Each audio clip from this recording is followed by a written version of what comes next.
Tuloy ang madugong bakbakan sa manga ni Lubo, at sa pagkakataong ito, si Dong Suo na lamang ang natitirang kalaban ng ating bida. Mga Pops, sa kabanatang ito, ipaparamdam sa atin na sa panahon ni Lubo, wala talagang sino man ang kayang tumapat sa kanya. Ito ang tatalakayin ko ngayon, kaya kung handa ka na, tara na't simulan na natin. What's up mga Pops, Manga Moto nagbabalik. The Legend of Lubo, Kabanata 16. Death of Dong Suo. Sa pag-uumpisa ng kabanata, nakahanda na si Dong Suo sa bakbakan at itinatali niya ng maigi ang kanyang kwintas sa kanyang kamao.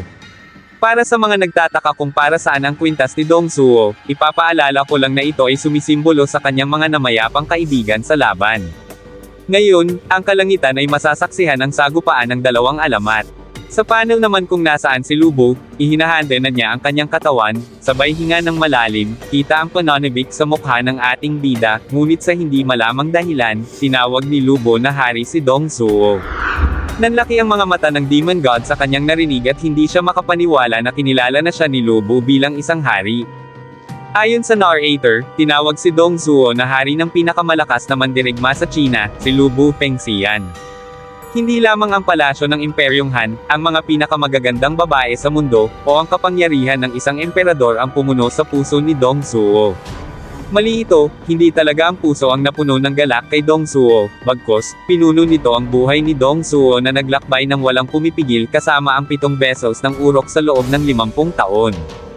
Nagkapunit-punit ang damit ni Dong Suo nang ihanda niya ang kanyang katawan para sa isang matinding bakbakan, makikita namang walang pagsidla ng saya ang ating bida sa mga oras na ito, at ganoon rin ang kanyang makakalaban. Sa isang iglap, mabilis na nagkadikit ang dalawa at nagkatitigan ng hindi maganda. Biglang ubod ng lakas na iwinasiwas ni Dong Suo ang kanyang sandata na parang baseball bat, nagawa namang makaiwas ng ating bida at agad na naghanda sa isang counter-attack, kung saan nagpakawala si Lubo ng isang suntok at maririnig ang napakalakas na impact sa kapaligiran. Napatingin ng hindi maganda ang ating bida dahil ang malaimpaktong suntok niya ay nasalo ng kamay ni Dong Suo. Pagkalas ng kanilang mga kamay, bumuwelo ang dalawa at sabay na nagkatamaan ng kanilang mga mukha. Halos mapaatres ang kanilang mga leeg sa lakas ng kanilang mga suntok, ngunit tawanan lamang ang maririnig sa kanilang dalawa.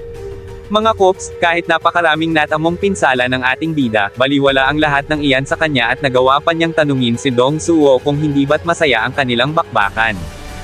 Ayon sa ating narrator, ang dragon na si Lubo ay nais lamang makipaglaban sa malakas na kalaban, at ang hari naman na si Dong Suo ay pinamunuan ang mga mandirigma upang sakupin ang mundo. Ang dalawang naglalaban ay ibinubuwis ang kanilang buhay bilang mga mandirigmang sumusunod sa iba't ibang landas, hindi na nila kailangan ng mga salita, sila ay lubusang nasiyahan, at ang sandali ng tensyon sa pagitan nila ay tila walang hanggan.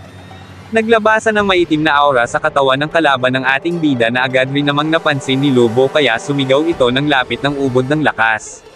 Isang matinding buwelo na may kasamang pagtalon ang ginawa ni Dong Suo, hindi umalis sa kinatatayuan ang ating bida, para bang inaantay na makalapit sa kanya ang kanyang katunggali. Biglang tinamaan si Lubo sa mismong ulo ng sandata ng kanyang kalaban at nagtaka si Dong Suo kung bakit hindi umiwas ang Warrior God, sapagkat ang pinakawalan niyang atake ay ang pinakamalakas na atake na meron siya. Mga Pops, minukbang ng ulo ni Lubo ang pinakamalakas na atake ng kanyang katunggali bilang respeto. Maaliwalas ng ngiti naman ang mapapansin sa katunggali ng ating bida, at sa ilang saglit lang, bumawi ng counter-attack si Lubo na bumute sa katawan ni Dong Suo. Napadahak ito ng dugo at umagos na rin sa kanyang likod at dibdib ang kanyang sariling dugo nang alisin ni Lubo ang kanyang buong braso sa katawan ng kanyang kalaban. Mga Pops, nagawa pang tanungin ng ating bida kung patay na ba daw ang pinakadakilang hari na kanyang kaharap. Napasulyap na may kasamang ngiti si Dong Suo at nagwika na ang ekspresyon ng mukha ni Lubo ay tulad ng isang bata. Dismayado ang hari sa kung ano ang pinakitang ekspresyon sa kanya ng ating bida, subalit may iiwang salita si Dong Suo na tatatak sa Warrior God. Ayon sa kanya, marahil mayroong makakalaban sa mundong ito ang ating bida.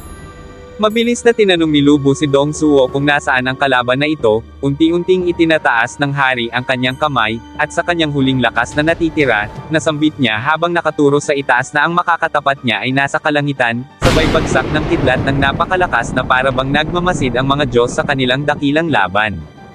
Mga Pops, bumagsak na paluhod ang katawan ng mightiest king na si Dong Suo at sa kanyang huling salitang bibitiwan ay tapusin ni Lubo ang mga Diyos. Dito'y ay lalahad sa atin ng narrator na sa Romance of the Three Kingdoms at sa mga talaan ng tatlong kaharian, ang pagkamatay ni Dong Suo ay inilarawan bilang malupit na pagpatay ni Lubo. Ngunit sa realidad, namatay si Dong Suo na may ngiti sa kanyang mukha, sinasabi nilang walang bakas ng kalungkutan sa mukha ni Lubo. Gayunpaman, matapos ang kanyang tagumpay, siya'y nanatiling mag-isa na may pighati sa kanyang puso, dito natapos ang kabanata. Ngayon ay pag-uusapan natin ang mga importanteng impormasyon na naganap sa kabanatang ito. Ang laban ng dalawang alamat. Ang laban sa pagitan ni Lubo at Dong Suo ay hindi lamang isang pisikal na bakbakan, kundi isang pagsubok ng kanilang lakas, determinasyon, at karangalan. Ang pagtawag ni Lubo kay Dong Suo bilang hari ay isang simbolikong pagkilala sa kapangyarihan at kadakilaan ni Dong Suo, na nagpapakita ng mataas na paggalang sa kanyang kalaban. Simbolismo ng kwintas. Ang kwintas ni Dong Suo ay sumisimbolo sa kanyang mga namayapang kaibigan sa laban.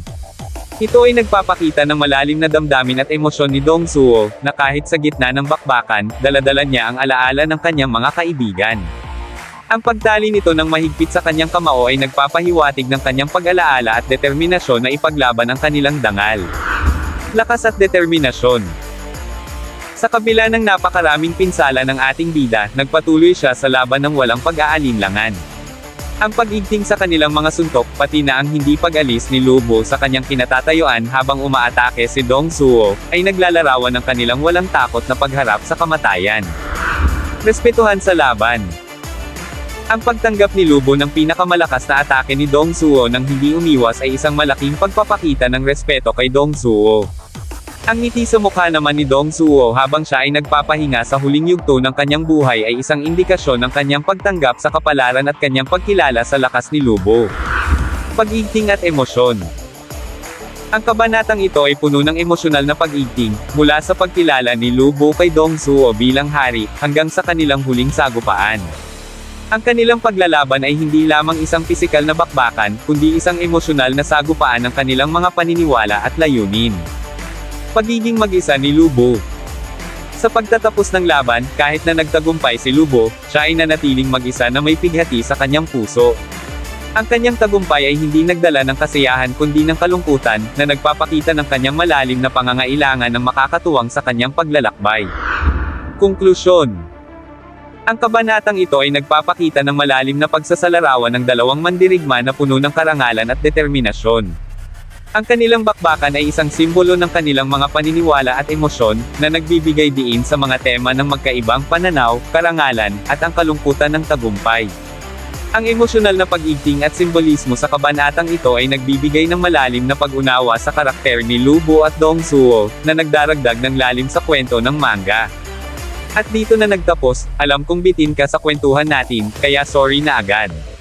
Shoutout po muna kina Kilby Sangalang, One Piece Episode, Roel Supas, J. King Canada, Ja Thompson, Nubaloki Michael at Sebastian Brian Senon. Kung mahilig ka sa Record of Ragnarok, like and follow our page para updated ka sa kwentuhan. Abangan ang susunod na kabanata. Salamat!